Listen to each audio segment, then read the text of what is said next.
అందరికీ ప్రభు పేరట శుభాభివందనములు. ఈ సమయమందు మనము ప్రార్థన అనేటువంటి అంశంపై లేదా ప్రార్థన యొక్క ఆవశ్యకత ఏంటి అని మనం తెలుసుకోబోతుంటున్నాం.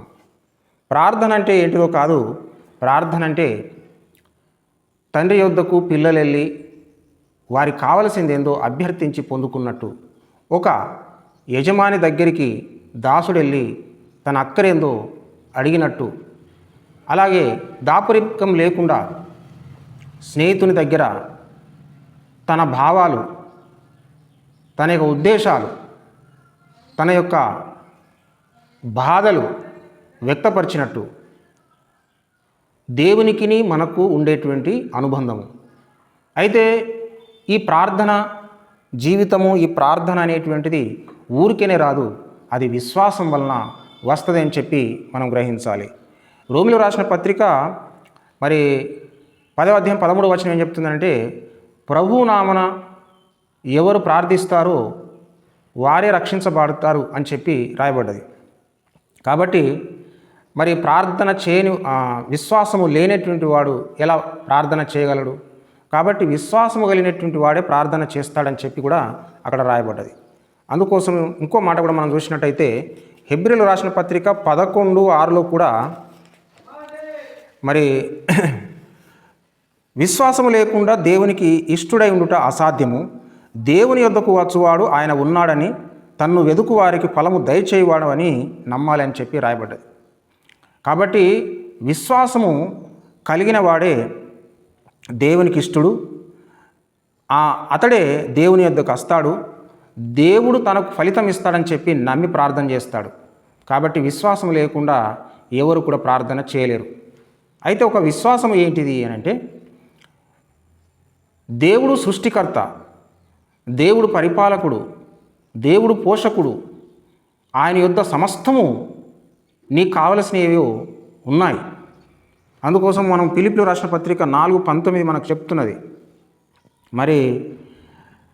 తండ్రి యొక్క ఐశ్వర్యములో నుంచి క్రీస్తునందు మన యొక్క ప్రతి అవసరాన్ని తీరుస్తాడని చెప్పి లేఖనం అంటుంది.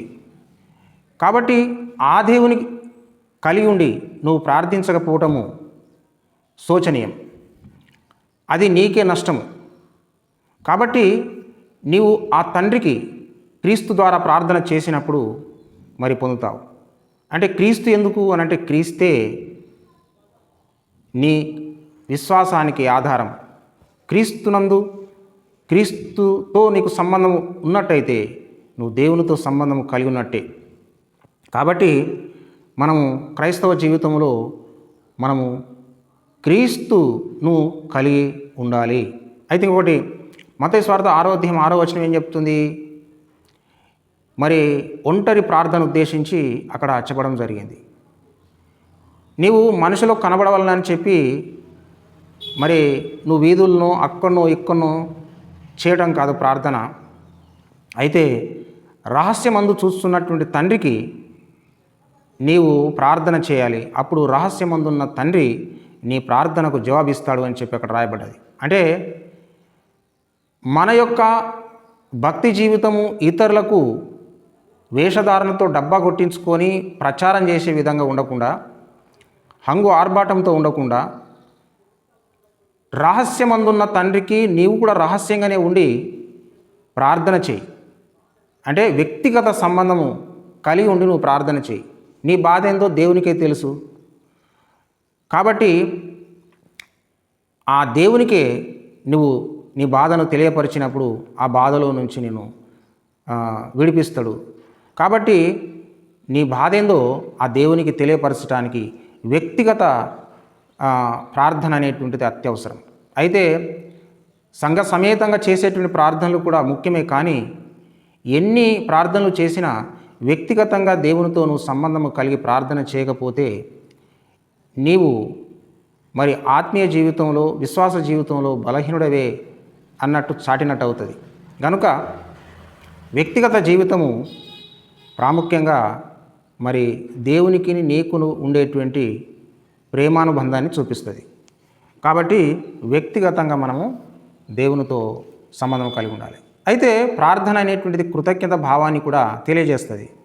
మనము కీర్తన 53:4 కనుక మనం చూసినట్టయితే, మరి ప్రార్థన చేయకుండా ఆహారము మింగునట్లుగా ఉన్నారని చెప్పి బైబిల్ తెలియజేస్తుంది. అట్లాంటి వారు పాపులు, అంతేకాకుండా మరి తెలివి లేని వారని చెప్పి కూడా మనకు తెలియపరుస్తుంది. కాబట్టి దేవుడు ఇచ్చినవి ఎన్నో ఉన్నాయి. దేవుడు అనుదినము మనకు ఆహారం ఇస్తున్నాడు, మరి గృహం ఇచ్చాడు ఉండటానికి, వస్త్రం ఇచ్చాడు. ఇలా మనం పోల్చుకుంటూ మనం లెక్కేసుకుంటూ పోతుంటే ఎన్నో మనకిచ్చాడు. అవన్నీ కూడా మనము చుట్టూ చూస్తే తెలుస్తుంది. కాబట్టి ఆ ఇచ్చినటువంటి దేవునికి మనం కృతజ్ఞత చెల్లించకుండా ఉన్నట్టయితే, నువ్వు తినే తిండి గురించి కానీ, నువ్వు కట్టుకునే బట్ట గురించి కానీ, ఇచ్చిన గృహం గురించి, కుటుంబం గురించి నువ్వు దేవుని కృతజ్ఞత చెల్లించకపోతే, నువ్వు దేవుని దృష్టిలో పాపాత్ముడు, తెలివిలేని వాడవు, నీతి లేనటువంటి వాడవు అయిపోతున్నావు. కాబట్టి అలా ఉండటం సరైనది కాదు. అందుకోసము నువ్వు ప్రతి విషయంలో ఆయనకు కృతజ్ఞతాస్తుతులు చెల్లించాలని చెప్పి కూడా ఫిలిప్పీలకు రాసినటువంటి పత్రికలో చెప్పబడ్డది. నువ్వు దేని గురించి కూడా చింతించనవసరం లేదు. ప్రతి విషయంలో నువ్వు ప్రార్థించాలి అని చెప్పి, నీ ప్రార్థన విన్నపములు కృతజ్ఞతాపూర్వకంగా తెలియపరచాలి అని చెప్పి కూడా ఫిలిప్పీలకు రాసినటువంటి పత్రిక మనకు తెలియజేస్తుంటున్నది. 4వ అధ్యాయము 6-7 వరకు మనం చూసినట్టయితే. కాబట్టి మనము కృతజ్ఞత కలిగి ప్రతి అవసరాన్ని గురించి మనం ప్రార్థన చేయాలి. చింతించద్దు అని కూడా రాయబడ్డది. చింతిస్తే మరి ఆ చింత వలన నువ్వేవి సాధించలేవు, నువ్వు ఏ పని చేయలేవు, తలపెట్టలేవు. కాబట్టి చింత అనేటువంటిది నిన్ను మరి నిశ్చేష్టునిగా చేసేస్తుంది, బలహీనుగా చేసేస్తుంది. నువ్వు సాధించాలనుకున్నటువంటిది సాధించలేకపోతావు. కాబట్టి ప్రయత్నము, ప్రార్థన రెండూ ఉండాలి. ప్రయత్నే ఫలి అన్నట్టు, నువ్వు ప్రార్థించి ప్రయత్నిస్తే నువ్వు సాధించుకుంటావు. అందుకోసము చివరిగా ఒక్క మాట మనం చదువుకొని మనం ముగించుకుందాం. 118 కీర్తన 5వ వచనం ఏం చెప్తుంది? 118 కీర్తన 5వ వచనము, ఇరుకునందుండి నేను యెహోవాకు మొరపెట్టి తిని, విశాలమందు యెహోవా నాకు ఉత్తరం ఇచ్చాను. అంటే ఇరుకులో ఉండగా నేను మొరపెట్టాను, ఆ ఇరుకులో విశాలత కలగజేశాడు అని అర్థం. అంటే నువ్వు ఏ చిక్కు సమస్యలో చిక్కుకొని ఉన్నావో, నువ్వు మొరపెట్టిన కారణంగా దేవుడు ఏదో ఉపాయం చేత నీ అపాయాన్ని తప్పించాడు.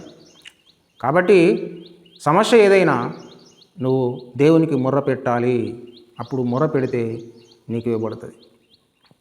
అందుకోసం మత్తయి సువార్త 7:7లో ఏమంటున్నాడంటే, నువ్వు ప్రార్థించేటప్పుడు అడగాలి, పొందాలి, వెతకాలి, దొరుకుతుంది, తట్టాలి, తీయబడుతుంది. కాబట్టి దేవునికి ప్రార్థన చేసేటప్పుడు ఇంకా నువ్వు దేవునికి ఏది ఇవ్వనవసరం లేదు. పలానాది దేవుడిస్తే, ఏదో ఒక లంచం ఇస్తే నీ ప్రార్థనకు దేవుడు జవాబిస్తాడని చెప్పి నువ్వు భావించనవసరం లేదు. విస్తరించి కూడా ప్రార్థన చేయనవసరం లేదు. ఏదైతే దేవుని దగ్గర నువ్వు మొరపెట్టావో అది పొంది ఉన్నామని చెప్పి కూడా నమ్మమన్నాడు, అనుమానించొద్దన్నాడు. కాబట్టి మరి దేవునికి ప్రార్థన చేసేటప్పుడు మన యొక్క అవసరాలు ఆయనకు తెలియజేసినప్పుడు, దేవుని నుంచి ఏదైనా పొందాలని చెప్పి కోరుకుంటున్నప్పుడు నేరుగా నువ్వు ప్రార్థన చేయాలి. ఎందుకంటే ఆయన సృష్టికర్త. మరి లోకంలో చూసినప్పుడు పూజా వస్తువులు తీసుకొని వెళ్తారు, నీళ్ళు, పూలు, పండ్లు, అంతేకాకుండా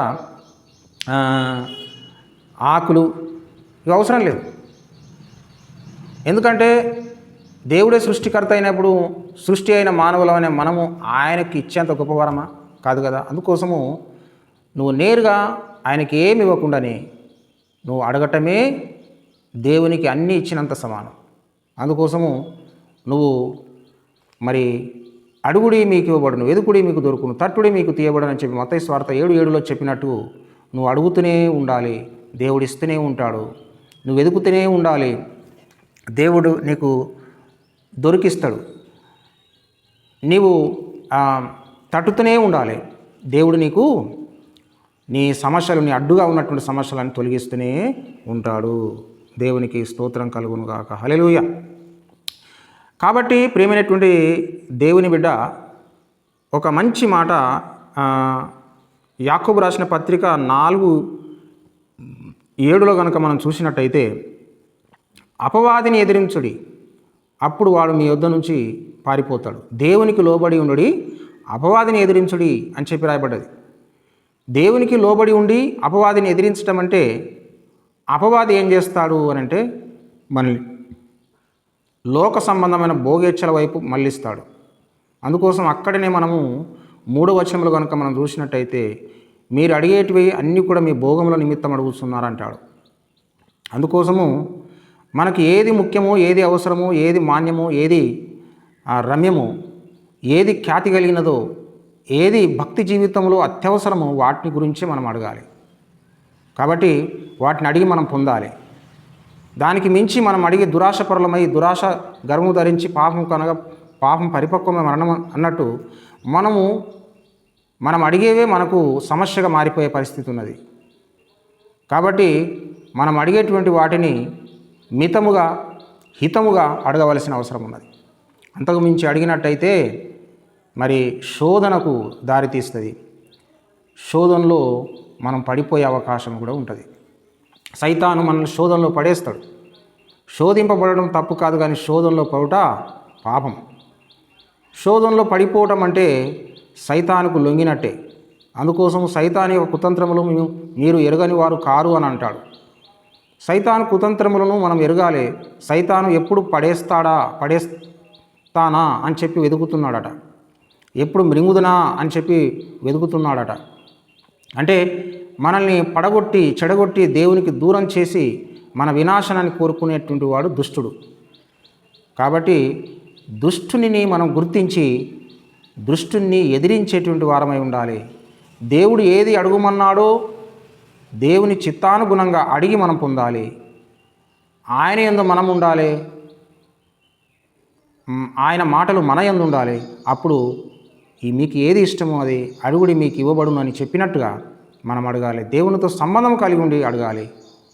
దేవునితో సంబంధం కలిగి ఉండి అడిగితే అప్పుడు మనం పొందుకున్నప్పుడు మీరు ఫలించటం వలన దేవునికి మహిమ, దేవునికి గౌరవం, దేవునికి మరి ఆయన నామాన్ని గొప్ప చేసినట్టు అవుతుంది అని చెప్పి లేఖనం అంటున్నది. అంటే మనము ఫలించడము దేవునికి ఇష్టము. మనం ఫలించడం ద్వారా దేవుడు హర్షం వ్యక్తం చేస్తాడు. కాబట్టి మనం ఫలించాలి, దీవించబడాలి, జీవితంలో సఫలతలు సాధించాలి. అదే దేవుని యొక్క ఉద్దేశము. తండ్రికి ఉండేటువంటి ఉద్దేశం అదే కదా. ఇంతటితో ఈ నా మాటలు ముగిస్తున్నాను. దేవుడు మిమ్మల్ని దీవించునుగాక. ఈ నా వీడియో మీకు నచ్చినట్టయితే లైక్ చేయండి, ఛానల్ సబ్స్క్రైబ్ చేయండి. శుభాశిష్యులు.